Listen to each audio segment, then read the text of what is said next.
డబ్బు, అనారోగ్యం, ఉద్యోగం, వ్యాపారం, అప్పులతో బాధపడుతున్నారా? మీకోసమే launch your future programme.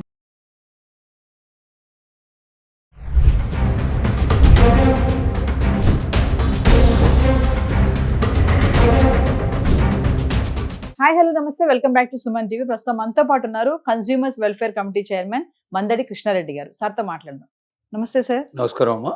Sir, మరొక విషయం ఏంటంటే, మరి ఇప్పుడు అక్కడ చదువుకోవడానికి వెళ్ళిన వాళ్ళు, మన వాళ్ళు చదువుకుంటూ పార్ట్ టైం జాబ్స్ చేయాలని ఇప్పటివరకు అనుకున్నారు, కొంతమంది చేశారు, ఇప్పుడు కొంతమంది చేయట్లేదు, అలాగే క్యాంపస్లోనే ఉంటున్నారు. అలాంటి వాళ్ళకి ఏదైతే ఖర్చులు ఉంటాయో ఆ భారం పడుతుంది బాగా.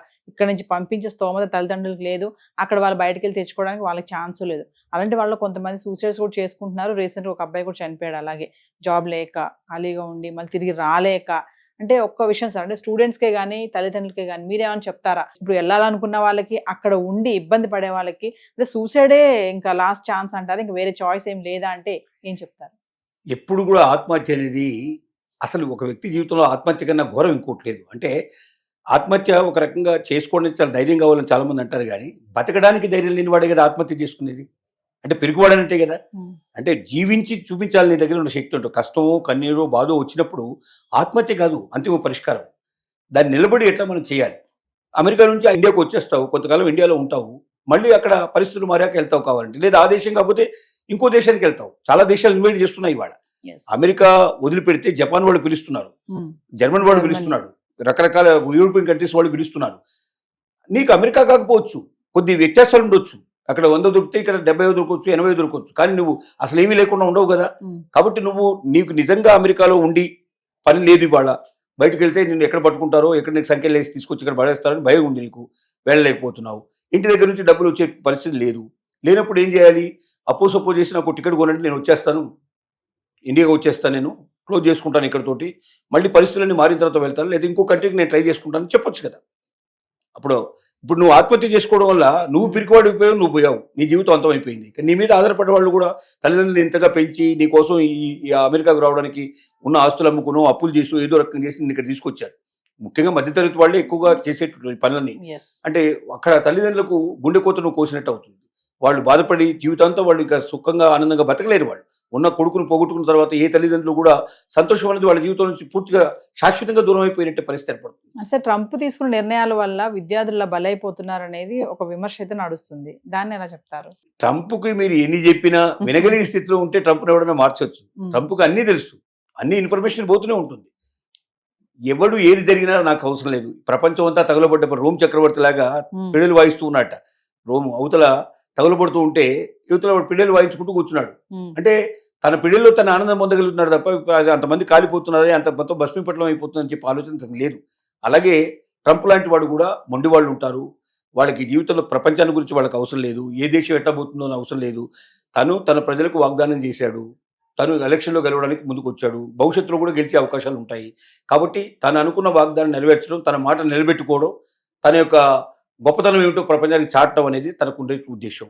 తనకు ఏముంటుంది, మనం నడుస్తున్నప్పుడు మన కింద అనేక చీమలు, దోమలు, లేకపోతే చిన్న చిన్న జీవులు కొన్ని లక్షలు చచ్చిపోతాయట ప్రతిరోజు. మనకు తెలియకుండానే కొన్ని వేల జీవుల్ని చంపేస్తున్నాం, మనకు తెలియదు ఆ సంగతి. పోనీ జీవులు ఉన్నాయి కదా, మనం వాటి చావకుండా నడవగలవంటే నడవలేము. కాబట్టి కొన్ని అనివార్యంగా జరుగుతాయి. అలాగే ఇది కూడా అలాగే జరుగుతుంది. కాబట్టి ట్రంప్ తీసుకున్న నిర్ణయాల వల్ల ఎఫెక్ట్ అవుతున్న స్టూడెంట్స్, పేరెంట్స్ ఆలోచించాల్సిందంటే తన పిల్లవాడిని అక్కడ ఉంచకుండా వెంటనే తన దగ్గర తెప్పించుకోవడం ఎట్లాగా. ఇంతవరకు అప్పు చేసావు, ఇంకేదో ఒక అప్పు చేసి ఒక టికెట్ కొనేసి పంపించేస్తే వచ్చేసేస్తే అక్కడితో ఆ పని క్లోజ్ అవుతుంది. ఇక్కడ ఏదో చేసుకుంటాడు తాత్కాలికంగా, లేదా ఇంకే ప్రయత్నాలు చేసుకుంటాడు, ఇంకే కంటికన్నా వెళ్ళే ప్రయత్నం చేస్తాడు, బతకడానికి అవకాశాలు ఎక్కువ ఉంటాయి. అంటే అమెరికానే కాకుండా చాలా దేశాలు రెడ్ కార్పెట్ వేసి పిలుస్తున్నాయని చెప్తున్నారు కదా. అయినా మన వాళ్ళకి ఎందుకు అమెరికానే వెళ్ళాలి, అక్కడే కష్టపడినా చనిపోయినా కూడా అక్కడే ఉండాలని ఎందుకు అంటారు? అది ఆలోచన అంటే ఒకటేమైందంటే 2 సంవత్సరాలు 3 సంవత్సరాలు 4 సంవత్సరాలు అక్కడ అలవాటు అయింది, ఎడ్యుకేషన్ చేస్తున్నారు. ఇప్పుడు ఈ ఎడ్యుకేషన్ సడన్గా ఇక్కడ ఆపేసి ఇంకో దగ్గరికి పోతే మళ్ళీ అక్కడ మొదటి నుంచి మొదలు పెట్టాల్సిన పరిస్థితి ఏర్పడుతుంది. ఇప్పుడు 3rd ఇయర్లోనూ 2nd ఇయర్లోనూ ఉన్నారు. 5 years కోర్స్ లోపల 2 years 3 years పూర్తి అయిపోయింది, ఇంకా 2 years బాకీ ఉంది.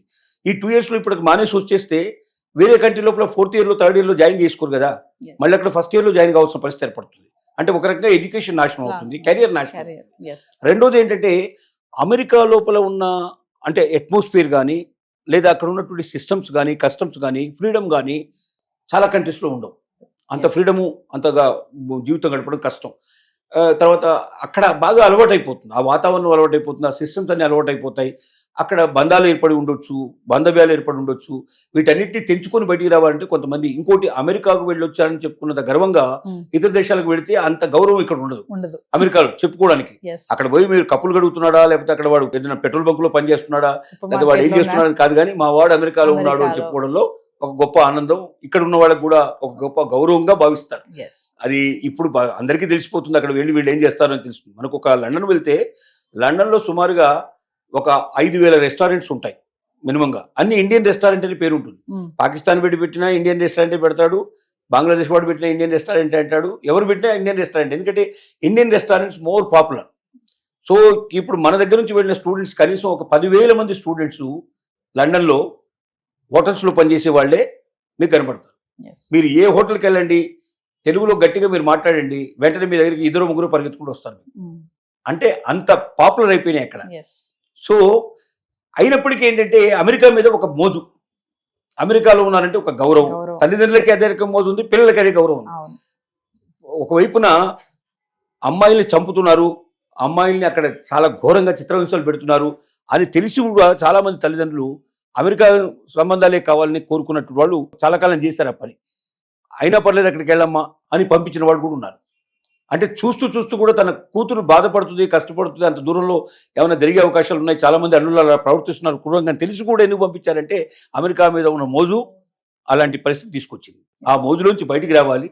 మన పిల్లలకి ఏది సేఫ్టీ, మన పిల్లలు ఎక్కడైతే జాగ్రత్తగా ఉంటారు, మన పిల్లలు ప్రస్తుతానికి అక్కడ ఉండగలిగే పరిస్థితులు లేనప్పుడు అక్కడ నుంచి ఎంత తొందరగా వెళ్ళితే అంత తొందరగా షిఫ్ట్ చేసేసి మనం ఇండియాకి మొత్తం తెచ్చుకొని తర్వాత ఎక్కడికైనా పంపించుకునే ప్రయత్నం మనం చేయాలి. Thank you, sir.